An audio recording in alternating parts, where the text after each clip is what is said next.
Hey guys, welcome back to another video. Today we're going to be taking a look at this open box Samsung Galaxy Note 8 I bought. Now this thing, was like 70 bucks, but it is not in mint condition, unfortunately. It actually has damage that I didn't see. I should also say that I did not buy this. I had a friend grab it for me, and I traded stuff for it after he bought it. So in the picture, this phone, actually, I'll throw the picture up right now.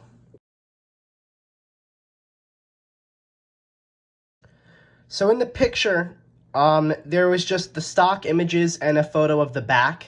And the way the picture of the back was taken, it looked like there was a reflection on it. However, unfortunately, it's not a reflection. The battery in this phone exploded. Whoever originally owned it really did not have a good time. And it's a very weird looking failure because this back is all kind of fucked up and damaged, but the display is fine. And there's nothing wrong with the motherboard or any of the plastics. And on top of that, this battery looks totally okay. Ignore this, I just peeled that. Like, the only denting is for me ripping it out. There's no, like, puncturing or anything on it. The inside of the phone does smell like a punctured battery. Now, I grabbed this up because this is, like, the fucking version of the Galaxy Note 8 I wanted so bad. And it's really unfortunate that this back is messed up because it's kind of specific and it's going to be hard to replace. I was going to convert my Verizon Galaxy Note 8 to black, but I got into custom ROMing, so I wanted a Galaxy Note 8 I can custom ROM, so that would be the Exynos model from, like Europe. I was scrolling and I found an eBay seller that was selling this thing, and I noticed that it was a gold model, and it was the Duos model with the Duos branding on the back, which is what I really wanted. That's why this back is going to be hard to replace. I can get a back that has the Samsung logo and has the CE information, but it's going to be really hard to find one with the Duos branding on the back. I did find one, but it would cost me a lot of money to import it into the US because it's from Lithuania.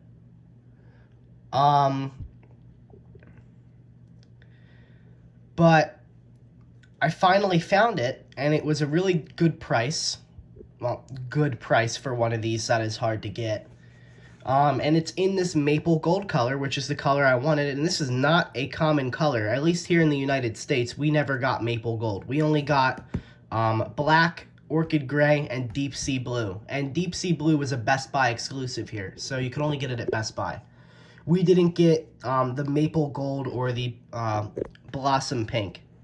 Blossom pink was a Taiwan exclusive, and I'm still looking for one of them, but I have been told that they are extremely rare, and I have no reason to believe that they aren't. Anyway, outside of this kind of unfortunate damage, and this is not like on the outside of the back, you can't feel it while using the phone, but I mean, it's very noticeable. The phone itself is not in bad condition. It's totally mint. Now, when I chucked a nice, good battery in here, it booted right up to the setup screen. It was on Android 8.0.0, binary version 4, and I did not update it, so if I ever do want to restore this thing to stock firmware, I can just chuck it back on binary version 4, because none of the fuses were tripped when I custom ROM'd it. I did trip Knox because that's what installing a custom recovery and custom ROM does, so I can't use like Samsung Pay or Secure Folder anymore. But I have this thing on an unofficial build of Lineage OS 16.0 because that's like my favorite custom ROM. Let me turn my brightness down. I don't know why, but this ROM was kind of weird out of the box. Everything was really small. Like, this stuff up at the top was tiny, and so was the nav bar. Actually, to increase, like, the screen size. And I also had to, like, calibrate the screen. They made the colors off. So this thing is just a 64 gigabyte. It is a dual SIM Duos model, so it has two IMEIs. And on the SIM card tray, you have a SIM slot and an SD card slot. And if you want to put a second SIM card where the SD card can go, that's where the second SIM goes. So let me go to About Phone. It is the SM-N950F. There's nothing wrong with the screen. It is literally a brand new phone. I don't even think it was set up. I feel really bad for whoever originally owned it, because, man, if that was me, I would be pissed if I bought this phone after I had a Note 7 and the fucking battery fucking did the same thing. This is a British model.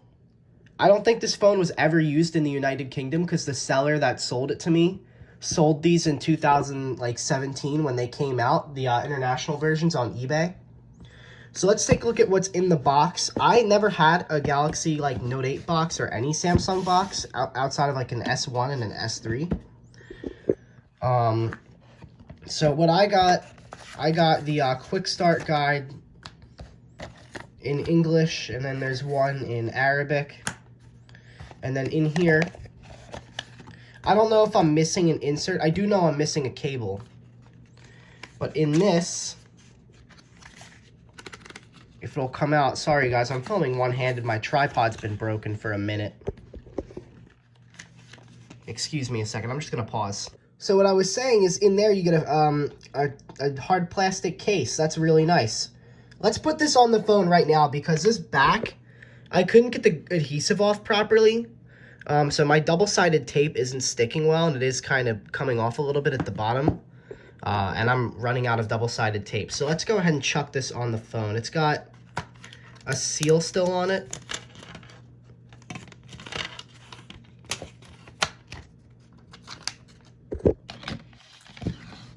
Just a clear plastic case, which I like because it'll show off the color. I really like this color. All right, case is on. Phone is still usable with the case. Yeah, not bad. You know, I actually really like these older Samsung phones. I think Samsung used to put a lot of effort into their devices. Like, I shit on newer Samsung phones, but these old ones are pretty nice. I am gonna go crazy hoarder mode and keep this piece of plastic that was on the case. We have a wall adapter still in the plastic that's for the United Kingdom, so I can't use it in the United States. We have a pair of headphones that I also think are still brand new, but the rubber on the cable is degrading, and it's quite sticky. Oh, you know what it is? It's not the rubber on the cable. It's like the rubber on this microphone, I think. But the cable has gotten sticky as a result. We have the S Pen tip remover and replacement S Pen tips. Then we have a micro USB to USB-C adapter and a USB-C to USB-A adapter for like a USB flash drive. So that's a lot of accessories that would have come with this phone. Of course, there would also have been a wall adapter, like a charging cable in here. No idea where that's went.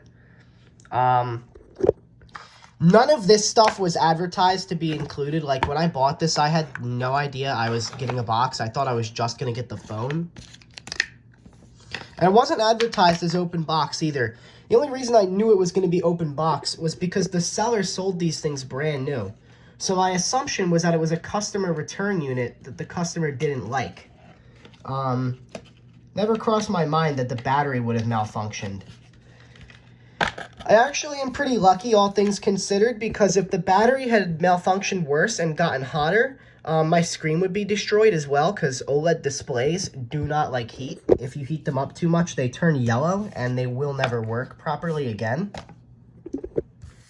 So, yeah, overall, very nice. I don't really remember wanting the Note 8 when it came out, but I do remember seeing videos about the S8 when it came out, and I do remember wanting the Galaxy S8 for a long time. I'm just going to be careful here because I don't want to show my eyes off, because, you know, people can actually fucking blacklist your phone with that. So yeah, this is the maple gold Galaxy S8 or Galaxy Note 8. I do think the S8 did come in this color. Now, I am going to finish my video off by comparing this color to some other rare color Samsung phones I have in my collection. Alright, so I have 4 phones that are in rare colors, and then one that I just wanted to show off because it's my other Galaxy Note 8. So we'll start over here, because this is the closest color to this. So this is the copper gold color Galaxy S5. A lot of people said this looks like a Band-Aid. Like a rarity scale, these are a little bit closer to uncommon than rare. You can find them on eBay, but if you're in person, it's not very easy to find these. Samsung did a pretty good job with this color. It's not just a gold back slapped on a regular S5. It is actually a gold S5. The frame is gold. The display is gold. It's very well done. But here's your color comparison. This is a very more intense, like, gold color. It is called copper gold, and I would say it's closer to a copperish color than, you know, this is. This is almost more of like a champagne gold. Sorry about the disfigured back. I didn't think I was going to get it like that. We can compare it like that. Then we have a Galaxy S2 WiMAX. I know this phone itself in the US is rare, but I don't know if the color on the phone is rare. This is on AU from Japan. And I mean, yeah, the colors aren't even remotely similar. All of the rare phones I'm going to show you today actually work too. And if I make a phone collection video, you know, early next year, hopefully I'll be able to show them working. So next we have a pink Galaxy Note 3. This one's missing an S Pen and the frame's quite beat up, but it does work.